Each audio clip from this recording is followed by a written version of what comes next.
सुप्रभात बच्चों, आज हम आपकी पाठ्य पुस्तक हिंदी के पाठ 9 का अध्ययन करेंगे जिसका शीर्षक है विशेषण। तो चलिए पाठ को पढ़ते हैं और जानते हैं विशेषण के बारे में। विशेषण किसे कहते हैं, किस प्रकार से विशेषणों का प्रयोग किया जाता है भाषा के अंतर्गत, व्याकरण के अंतर्गत। पाठ को शुरू करते हैं। पाठ 9 विशेषण। मोर हमारा राष्ट्रीय पक्षी है। टोकरी में 5 संतरे रखे हुए हैं। मुझे 2 किलो सेब चाहिए। तो बच्चों यहाँ पर कुछ चित्र बने हुए हैं और चित्रों के नीचे कुछ वाक्य लिखे हुए हैं। हमने वाक्यों को पढ़ा और उसमें कुछ रंगीन छपे हुए शब्द आए हैं, जैसे राष्ट्रीय, 5, 2 किलो। ये क्या है? रंगीन छपे हुए शब्द। उपरोक्त वाक्यों में आए राष्ट्रीय, 5 और 2 किलो शब्द अपने साथ प्रयुक्त संज्ञा शब्दों की विशेषता बता रहे हैं। ये सभी शब्द विशेषण हैं। तो हमने जो अभी रंगीन छपे हुए शब्द वाक्य में पढ़े थे, उनके साथ संज्ञा शब्द भी आए हैं। तो जो ये जो शब्द हैं रंगीन छपे हुए संज्ञा शब्दों की विशेषता बता रहे हैं। विशेषता गुण हो सकता है, दोष हो सकता है, कुछ भी हो सकता है, आकार, प्रकार, अवस्था, कुछ भी हो सकता है, वो बताने का काम करते हैं विशेषण। इसीलिए ये शब्द क्या है? विशेषण है। जो तो परिभाषा जो होगी बच्चों, वो होगी जो शब्द संज्ञा या सर्वनाम की विशेषता बताते हैं उन्हें विशेषण कहते हैं।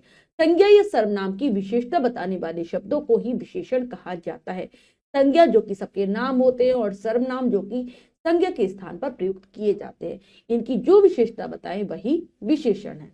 अब आता है एक विशेष्य। विशेष्य होता है विशेषण जिन शब्दों की विशेषता बताते हैं वे विशेष्य कहलाते हैं। जैसे मतलब विशेषण जिस चीज की विशेषता बताता है, जैसे संज्ञा की बताता है, सर्वनाम की बताता है, तो वो संज्ञा और सर्वनाम शब्द ही विशेष्य होते हैं।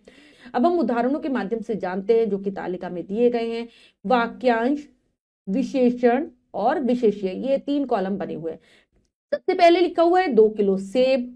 ठीक है, तो विशेषण होगा 2 किलो और सेब होगा विशेष्य जो कि संज्ञा शब्द है। अब आता है राष्ट्रीय पक्षी। राष्ट्रीय क्या है? विशेषण, और पक्षी क्या है? विशेष्य। 5 संतरे, 5 क्या हो गया? विशेषण, और संतरे हो गया विशेष्य। ठीक है, तो जो विशेषता बताएगा वो विशेषण होगा और जिसकी विशेषता बताई जाएगी वो होगा विशेष्य। अब आते हैं विशेषण के प्रकार, यानी कि विशेषण कितने प्रकार के होते हैं। विशेषण के 4 भेद होते हैं, यानी कि 4 प्रकार है। कौन कौन से? 1 गुणवाचक विशेषण, 2 संख्यावाचक विशेषण, नंबर 3 परिमाणवाचक विशेषण और नंबर 4 सार्वनामिक विशेषण। सबके बारे में अलग अलग जानते हैं। सबसे पहले आता है हमारा गुणवाचक विशेषण। जो शब्द संज्ञा अथवा सर्वनाम शब्दों के गुण, दोष, रंग, आकार, दशा, अवस्था आदि का बोध कराते हैं वे गुणवाचक विशेषण कहलाते हैं। जैसे बच्चों जो संज्ञा और सर्वनाम के गुणों को बताएं, दोष को बताएं, गुण यानी कि अच्छाई, दोष यानी कि बुराइयां, उनके रंग के बारे में, आकार, दशा, अवस्था के बारे में बताते हैं, वही होते हैं गुणवाचक विशेषण, गुण बताने वाले विशेषण। अब उदाहरण के माध्यम से भी समझते हैं। तालाब में सफेद कमल खिला है। दीनू ईमानदार किसान है। तो यहाँ पर रंगीन छपे हुए शब्द आए। सफेद जो कि कमल का रंग बता रहा है, और ये एक आया है ईमानदार जो कि किसान की एक विशेषता को बता रहा है, उसके गुण को बता रहा है। तो ये दोनों ही क्या है? विशेषण है। उपरोक्त वाक्यों में प्रयुक्त रंगीन शब्द गुणवाचक विशेषण है, गुणवाचक विशेषण है। नेक्स्ट होता है बच्चों नंबर 2 संख्यावाचक विशेषण। जो शब्द संज्ञा अथवा सर्वनाम शब्दों की संख्या का बोध कराते हैं वे संख्यावाचक विशेषण कहलाते हैं। जैसे जो संख्या को बताएं, किसकी? संज्ञा की और सर्वनाम की, वही है संख्यावाचक विशेषण। जैसे पार्क में 4 बच्चे खेल रही हैं, फूलों पर कुछ तितलियां मंडरा रही हैं। तो यहाँ पर 4 आया, कुछ आया, जो कि संख्या से संबंधित है, संज्ञा और सर्वनाम की। तो उपरोक्त वाक्यों में प्रयुक्त रंगीन शब्द संख्यावाचक विशेषण हैं। यह भी जाने, कुछ और तथ्य भी जान लेते हैं संख्यावाचक विशेषण के विषय में। संख्यावाचक विशेषण 2 प्रकार के होते हैं। 2 प्रकार के संख्यावाचक विशेषण का हम अध्ययन करते हैं। पहले होते हैं कौन से? निश्चित संख्यावाचक विशेषण, और दूसरे होते हैं अनिश्चित संख्यावाचक विशेषण। तो बच्चों निश्चित संख्यावाचक विशेषण क्या होते हैं? 7, तीसरी, 10 आदि, मतलब जिससे हमें निश्चित संख्या का बोध होता है, हम उसको गिनती कर सकते हैं, तो वो निश्चित है। और अनिश्चित होते हैं, अनिश्चित संख्यावाचक विशेषण क्या होते हैं? जिनकी हम गिनती नहीं कर सकते, जैसे अनेक, कुछ, सब आदि, मतलब जिनकी हम गिनती ना करें, हम निश्चित तौर पर ना बता पाए कि इनकी संख्या कितनी है, वो अनिश्चित संख्यावाचक विशेषण है। अब आते हैं परिमाणवाचक विशेषण। जो शब्द संज्ञा अथवा सर्वनाम शब्दों के परिमाण अर्थात माप तोल का बोध कराते हैं, उन्हें परिमाणवाचक विशेषण कहते हैं। जैसे बच्चों ऐसे शब्दों को परिमाणवाचक विशेषण कहा जाता है जो कि संज्ञा और सर्वनाम की माप तोल बताते हैं, मतलब उनकी मात्रा बताते हैं कि वो मात्रा में कितनी है, उनका माप तोल क्या है, नाप क्या है, तो वो है परिमाणवाचक विशेषण। उदाहरण है, मुझे 2 मीटर कपड़ा चाहिए, बोतल में थोड़ा पानी है। तो यहाँ पर 2 मीटर और थोड़ा आए हैं जो कि माप तोल को बता रहे हैं। उपरोक्त वाक्यों में प्रयुक्त रंगीन शब्द परिमाणवाचक विशेषण है, तो ये हो जाएंगे हमारी परिमाणवाचक विशेषण। बच्चों एक बात और होती, कुछ बातें और होती है जिनको जानना जरूरी है, यह भी जाने के अंतर्गत ये है परिमाणवाचक विशेषण भी 2 प्रकार के होते हैं। ये बात बच्चों ये भी 2 प्रकार के कौन सा है, पहला है निश्चित परिमाणवाचक विशेषण और दूसरा है अनिश्चित परिमाणवाचक विशेषण। 2 हैं, जैसे कि संख्यावाचक विशेषण थे निश्चित और अनिश्चित, ऐसे ही ये भी होते हैं। तो निश्चित परिमाणवाचक विशेषण 3 लीटर, 5 किलो, 2 मील आदि, जिनकी हम मापतोल कर सकते हैं। ठीक है।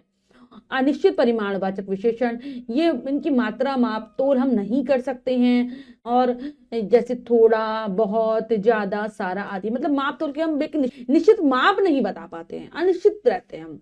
तो ये होते हैं अनिश्चित परिमाणवाचक विशेषण। अब आता है सार्वनामिक विशेषण। सार्वनामिक विशेषण के विषय में जानते हैं कि ये क्या होते हैं। जो शब्द संज्ञा से पहले आकर उसकी विशेषता बताते हैं वे सार्वनामिक विशेषण कहलाते हैं। जैसे जो संज्ञा और सर्वनाम के ठीक पहले आते हैं और क्या करते हैं, इनकी विशेषता बताने का काम करते हैं। तो बच्चों ये जो विशेषण होते हैं बिल्कुल देखने में सर्वनाम की ही तरह लगते हैं, लेकिन जो सर्वनाम होता है वो संज्ञा के स्थान पर आता है, जबकि ये संज्ञा से पहले आते हैं। उदाहरण पढ़ते हैं, वे औरतें कहाँ चली गई, इस खिलौने को रख लो। हमें यहाँ पर जो 2 रंगीन शब्द दिख रहे हैं, वे और इस, देखने को तो ये सर्वनाम है, लेकिन ये संज्ञा के स्थान पर नहीं आए, संज्ञा से पहले आए हैं, इसीलिए क्या हो जाएंगे, सार्वनामिक विशेषण। सर्वनाम की तरह ही होते हैं देखने में। उपरोक्त वाक्यों में प्रयुक्त रंगीन शब्द सार्वनामिक विशेषण है। अब बच्चों हमने जो भी सीखा है उसको दोहरा लेते हैं। हमने सीखा के अंतर्गत पहला है, जो शब्द संज्ञा या सर्वनाम की विशेषता बताते हैं उन्हें विशेषण कहते हैं। संज्ञा सर्वनाम की विशेषता बताने वाले शब्द विशेषण है। विशेषण जिन शब्दों की विशेषता बताते हैं वे विशेष्य कहलाते हैं। जिनकी विशेषता बताए वो क्या है, वो है विशेष्य। विशेषण के 4 भेद होते हैं, गुणवाचक विशेषण, संख्यावाचक विशेषण, परिमाणवाचक विशेषण तथा सार्वनामिक विशेषण। ये 4 भेद हैं। संख्यावाचक विशेषण 2 प्रकार के होते हैं, निश्चित संख्यावाचक विशेषण तथा अनिश्चित संख्यावाचक विशेषण। परिमाणवाचक विशेषण 2 प्रकार के होते हैं, निश्चित परिमाणवाचक तथा अनिश्चित परिमाणवाचक विशेषण। तो ये हमने अच्छे से दोहरा लिया है। अब हम अभ्यास कार्य कर लेते हैं। आओ अभ्यास कार्य के अंतर्गत पहला प्रश्न पढ़ते हैं, करने का प्रयास करते हैं। सही विकल्प पर सही का चिन्ह लगाइए। प्रश्न में 3 विकल्प है बच्चों, 2 विकल्प गलत है, 1 विकल्प सही है।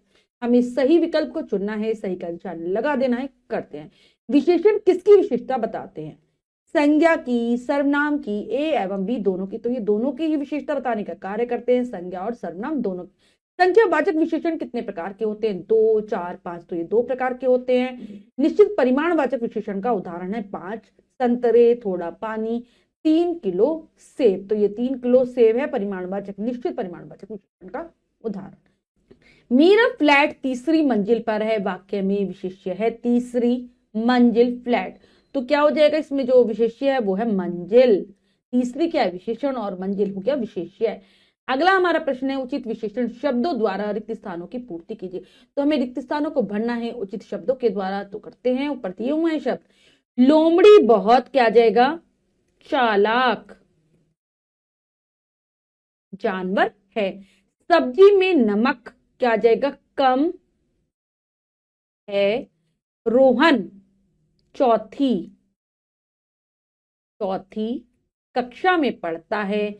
दर्जी को क्या दो, 4 मीटर, दर्जी को 4 मीटर कपड़ा दे दो।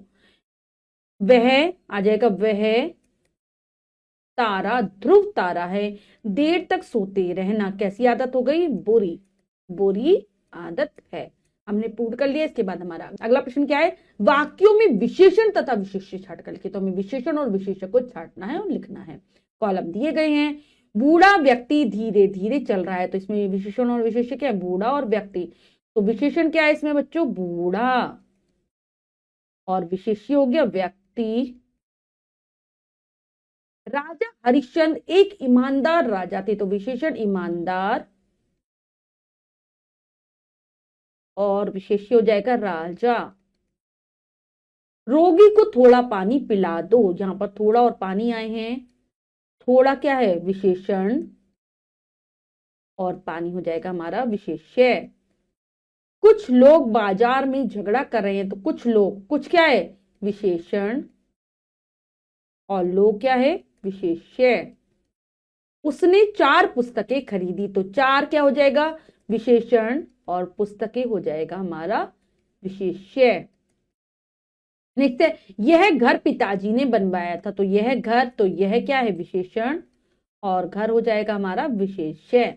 कौन सा उदाहरण है ये, सार्वनामिक विशेषण का उदाहरण है। तो बच्चों कार्य को हमने अच्छे से समझकर पूर्ण कर लिया है। इसके बाद जितना भी कार्य है वो आपको स्वयं करना है सुंदर अक्षरों में अपनी अभ्यास पुस्तिका में। बच्चों आज हमने पाठ के माध्यम से विशेषण के विषय में जाना। ऐसे शब्दों को विशेषण कहा जाता है जो संज्ञा और सर्वनाम की विशेषता बताने का कार्य करते हैं।